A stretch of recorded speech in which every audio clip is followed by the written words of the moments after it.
प्रिय देशवासियों,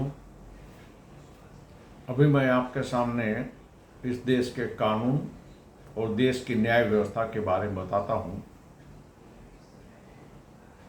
कि इस देश के अंदर न्यायतंत्र सिर्फ नाम रखा गया है, किंतु न्याय जैसा कुछ भी नहीं है। अभी 2 दिन पहले पूना में एक पैसे वाले बहुत बड़े बिल्डर के बेटे ने 17 साल की उम्र में दारू पीकर गाड़ी चलाई और दारू के नशे में गाड़ी की गति इतनी तेज थी कि एक स्कूटर में मारने से 24 साल के इंजीनियर की मौत हो गई। अब जब उस व्यक्ति को पब्लिक ने पकड़ के पुलिस के हवाले किया तो समाचार ये मिला कि 14 घंटे के अंदर उस बेटे को जुवेनिल कोड के मुताबिक बेल दे दी गई। देखिए, 17 साल का लड़का दारू पी सकता है, 17 साल का लड़का करोड़ों की गाड़ी चला सकता है, लेकिन एक्सीडेंट होने पर उसको जुवेनिल लॉ कानून लागू होता है। ये किधर का न्याय है?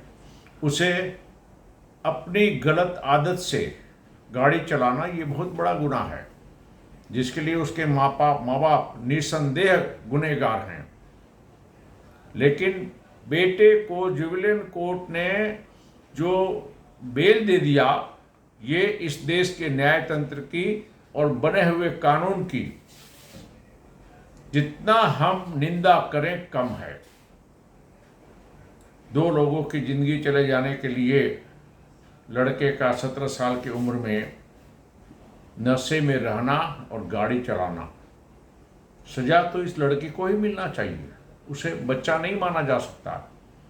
अब जो व्यक्ति मान लीजिए 15 साल की उम्र में रेप कर सकता है, उसको आप जुवेनिल कोर्ट में कैसे ला सकते हैं? यानी वो अपनी खुशी के लिए कुछ भी कर सकता है।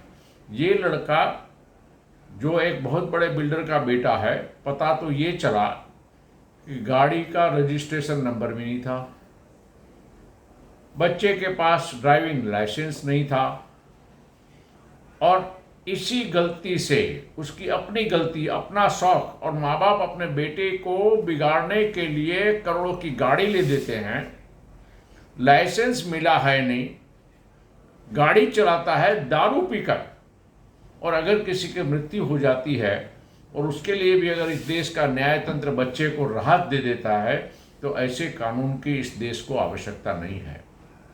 और जब तक पैसे वाले बच्चों को या पैसे वालों को सजा नहीं मिलेगी, तब तक इस देश में मुझे समझ में नहीं आता कि न्यायतंत्र है या नहीं।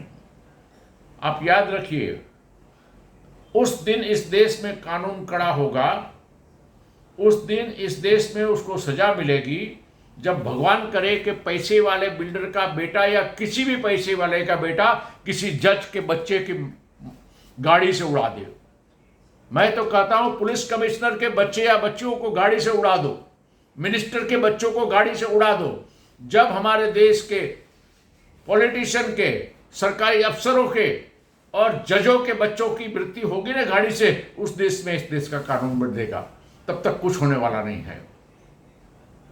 सवाल ये आता है कि एक बच्चा गाड़ी चला सकता है, दारू पी के चला सकता है, ऐसे व्यक्ति को, 2 जवान बेटे को, 2 परिवार में 24 साल की उम्र को मृत्यु के घाट उतार देना और उसे बेल दे देना, ऐसे जजों को शर्म क्यों नहीं आती है? आप देखिए, अनजान में गाड़ी चलाते हुए अगर कोई लग गया, उसके लिए माफ कर दिया जाए तो कोई बड़ी बात नहीं है। क्यों? कोई किसी को मारना नहीं चाहता है। और ये भी मैं नहीं कहता हूं कि ये लड़का उसको मारने के लिए गाड़ी चला रहा था, लेकिन दारू पीकर बिना रजिस्ट्रेशन के, बिना लाइसेंस के तेज गति से गाड़ी चलाना, अपनी इच्छा को पूरी करना, इसके लिए किसी बच्चे को जान ले लेना, उसे कभी भी माफ नहीं करना चाहिए। क्योंकि ये गलत प्रेसिडेंट हो जाएगा कि अगर किसी का पैसे वाले का बेटा अगर किसी को मार देता है और उसे बेल मिल जाती है, तो ये देश में न्यायतंत्र है ही नहीं। आप समझ लीजिए, आज के बाद आपको प्रतिदिन इस तरह के सरकार के फैसले के ऊपर हम आपको अपना विचार देते रहेंगे। हमारे देश में जो कानून बने हैं ना, वो पहले से तुष्टिकरण के कानून बने, जिसका ये परिणाम है।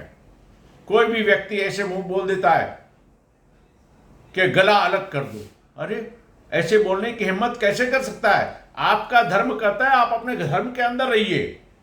सामान्य आदमी के लिए ये कानून नहीं हो सकता है, लेकिन जो कुछ बोलता है करता है, दुकान में जाता है, टेलर का गला काट देता है।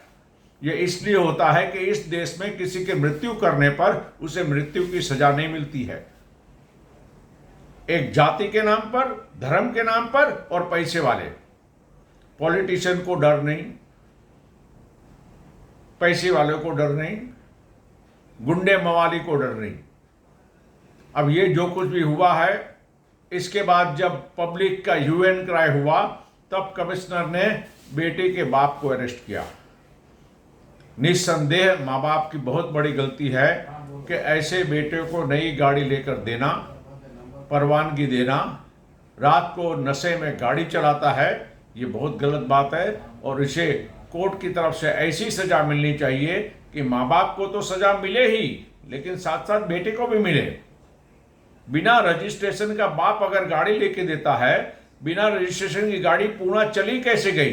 वो बेचने वाला वो भी गुनहगार है, आरटीओ के ऑफिसर भी गुनहगार हैं।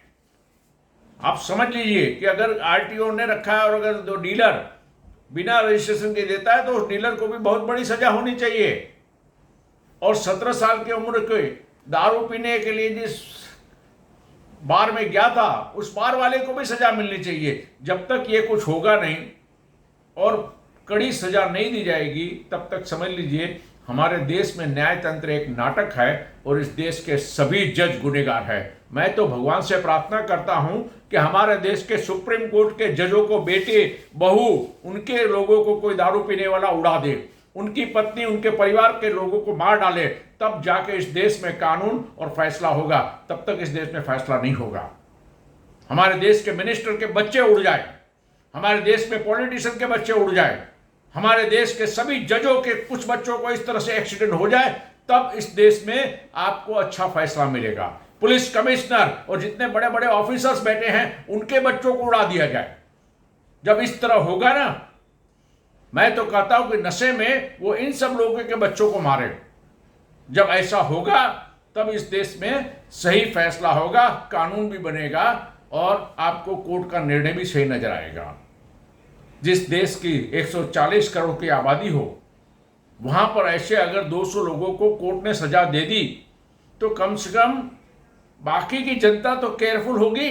अगर ऐसे लोगों को सजा नहीं देगी, तो दूसरे पैसे वाले भी अपने बेटे को बिना लाइसेंस के, बिना रजिस्ट्रेशन के मजाक करवाएंगे। वो अपनी इच्छा पूरी करने के लिए फुल स्पीड में गाड़ी चलाएंगे और किसी की भी जान ले लेंगे। आने वाले दिनों में इसी प्रकार की और एक बात मैं आपको बताऊंगा। अब जब कभी भी किसी कोर्ट का फैसला किसी भी विषय पर आएगा, आपको सोसाइटी फॉर फास्ट जस्टिस की तरफ से बताया जाएगा। और हम तो हमारा विचार पूरा करने से पहले कि इस देश में न्यायतंत्र काम करना चालू करे, सरकारी अधिकारी, चाहे पुलिस डिपार्टमेंट हो, चाहे पॉलिटिशियन, काम करना चालू करे। इसलिए हम सबको भगवान से प्रार्थना करनी है कि अगली बार इस तरह का अगर किसी से एक्सीडेंट हुए, तो उसमें या तो मिनिस्टर का बेटा मरता हो, या पॉलिटिशियन का बेटा मरता हो, या पुलिस कमिश्नर और पुलिस वालों के बेटे मरते हो, या सरकारी अधिकारियों के बेटे मेरे। जब ये सब होगा ना, तब इस देश में कानून भी अच्छा बनेगा और न्यायतंत्र के जज की भी अक्कल खुलेगी। अभी हमारे देश में न्यायतंत्र बैठे हुए जजों को मैं सबसे बड़े गुनाहगार समझता हूं। आने वाले दिनों में और भी घटनाओं के बारे में आपको बताएंगे।